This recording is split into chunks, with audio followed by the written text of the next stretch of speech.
미국에서는 스포츠 심판이나 판사를 저지라고 부르는데 대법관만큼은 저스티스라고 불러요. 예. 그 이유가 뭐라고 생각하십니까?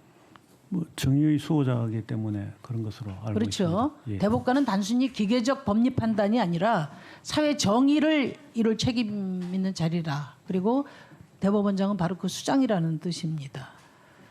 또 대법원장은 대통령과 국회의장에 이어서 대한민국 국가 서열 3인데 행정부와 입법부는 국민 다수 의사가 반영되는 선거를 통해서 선출돼서 다수파 기관이라고 하죠. 근데 사법부는 국민에 의해서 선출되지 않는 비다수파 기관입니다.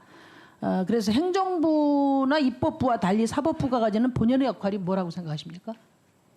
사법부는 민주주의 기본 원리인 다수결 원리에 따른 피해되는 그 다수결 원리에서 보호받지 못하는 소수자를 보호하는데 기본 책무가 있다고 생각합니다. 그렇죠. 예. 다수 지배의 사법부의 소수의 보호가 더해져서 민주주의가 완성되는 것이죠. 예, 그렇게 생각합니다. 저를 한번 보십시오. 이 자리가 소수자의 자리입니다. 예. 저는 오늘 국민 여러분 앞에서 이균용 후보자가 재판 기술자가 아닌 사법 정의를 실현할 저스티스이고 또 사회적 약자 보호라는 시대적 사명을 감당할 수 있는 적임자인지를 판단하겠습니다. 그 이균용 후보자께서는 윤석열 대통령이 카르텔을 척결하겠다 이렇게 천명하고 계신 걸 알고 계시죠? 예, 알고 있습니다. 대한민국 사법부는 카르텔에서 자유롭다고 생각하십니까? 뭐 언론에서 비판받고 있는 것은 잘 아니 알고 후보자의 있습니다. 생각을 말씀하세요. 카르텔로부터 자유롭습니까? 뭐 자유롭지 못한 측면이 있을 수도 있다고 어떤 점이 자유롭지 않습니까?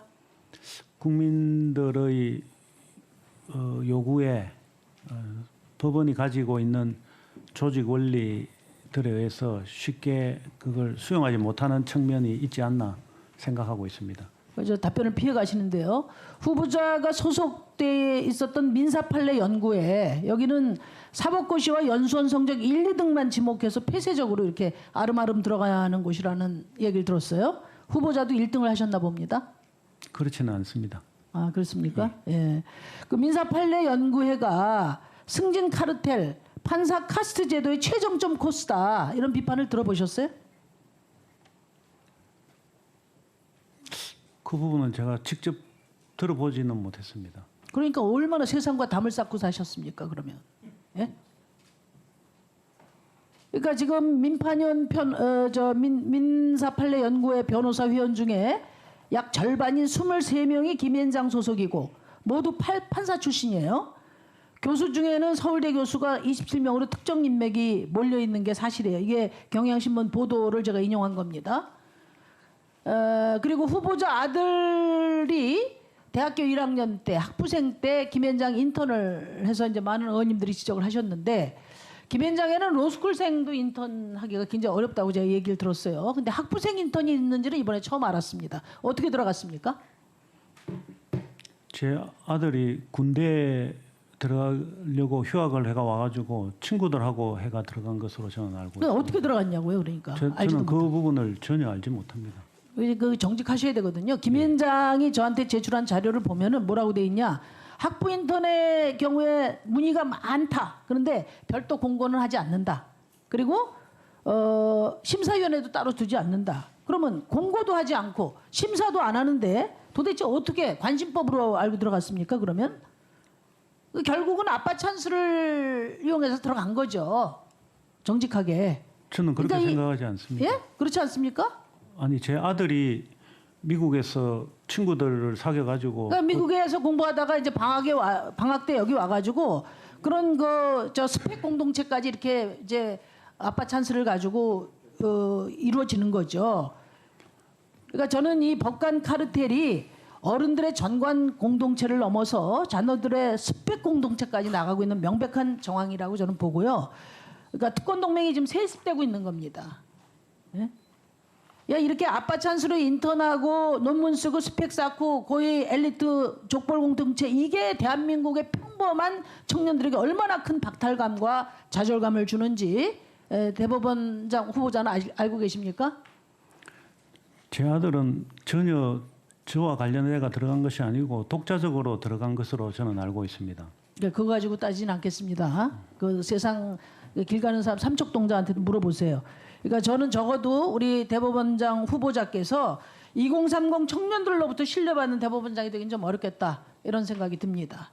그리고 또 하나 이제 지금 그 재산 형성에 대해서 많은 얘기를 하고 있는데요. 자료 좀 띄워줘 보세요. 그러니까 임명이 되시면 역대 대법원장 중에 재산 1위, 제일 부자 대법원장이 되실 것 같아요. 물론 재산이 많은 것 자체가 문제라는 얘기는 아닙니다. 그런데 재산 형성 과정에서 의혹도 많고 위법도 많고 모르시는 것도 많아요. 그러니까 이게 대법원장 후보자로서 좀 민망한 상황이거든요. 아까도 지적을 했지만 비상장 주식 재산 신고에서 누락했는데 관련법을 몰랐다 이렇게 하셨어요. 가계의 무심에서 잊고 지냈다 이런 말씀도 하셨는데 저는 모르실 수 있다고 봅니다. 법 개정을. 근데 제가 법원에 확인해 보니까 법원에서 재산 신고 때마다 대상자들에게 개정 사실을 누차 알려줬다고 그래요. 그러면 그걸 모르셨다면 그건 가계에 무심한 게 아니고 법관 윤리에 무심한 거 아닙니까? 그거는. 또 농지 취득에 대해서 법령 위반이 없다고 말씀하셨는데 지금도 그렇게 생각하세요? 예. 예? 예. 농지법은 위반한 적이 없습니다. 그런 게 참 기가 막힙니다. 제가 농지로 적혀 있으면 법적으로 농지 아닙니까? 예? 본인도 판결에서 잡종지가 사용돼도 잡종지로 사용돼도 농지는 농지라고 하셨어요. 그 본인 판결한 걸 한번 뒤져보시기 바랍니다. 그래서 저는 법 위반도 문제지만은 더 큰 문제는 이 후보자 이런 태도라고 생각해요. 법관에게 고도의 도덕성이 요구되는 게 왜 그렇습니까? 자신만 비난받으면 되는 게 아니라 다른 사람의 범죄 위법을 제재하는 위치에 있잖아요. 사법 전체의 신뢰에 문제를 영향을 준다 이겁니다. 저는 이 답변 태도를 보면서 이 답변 태도가 그 하여튼 회피로 일관하고 그다음에 또 이게 정확하게 인정하고 반성하지 않아요. 우기고 석연치 않은 범죄를 둘러대고 회피로 일관한단 말이죠. 이런 자세를 보면은 엄격한 법리적 판단을 통해서 사법 정의를 실현해야 할 대법원장의 수장으로서 자격이 의심되지 않을 수가 없습니다. 예, 수고하셨습니다.